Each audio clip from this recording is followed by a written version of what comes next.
அமெரிக்காவை அடையக்கூடிய அளவுக்கு அணுசக்தி முனை கொண்ட கண்டம் விட்டு கண்டம் பாயும் ஏவுகணையை பாகிஸ்தான் ராணுவம் ரகசியமாக தயாரித்து வருவதாக வாஷிங்டனில் உள்ள உளவுத்துறை நிறுவனங்கள் தெரிவித்துள்ளன.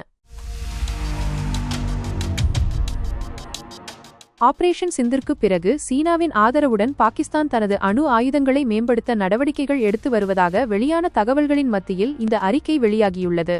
அமெரிக்க அதிகாரிகளை மேற்கோள் காட்டி வெளியான அந்த அறிக்கையில் பாகிஸ்தான் இத்தகைய ஏவுகணையை தயாரிக்க முயற்சி தொடர்ந்தால் வாஷிங்டன் அந்த நாட்டை அணுசக்தி எதிரியாக அறிவிக்கும் என்றும் அதுவே நிச்சயமென கூறப்பட்டுள்ளது. மேலும் அணு ஆயுதங்களை வைத்திருக்கும் எந்தவொரு நாடும் அமெரிக்காவுக்கு அச்சுறுத்தலாகவோ அல்லது எதிரியாகவோ மட்டுமே கருதப்படும் என தெரிவிக்கப்பட்டுள்ளது. தற்போது ரஷ்யா, சீனா மற்றும் வடகொரியா ஆகிய நாடுகள் அமெரிக்காவுக்கு நேரடியான அணுசக்தி அச்சுறுத்தலாக கருதப்படுகின்றன.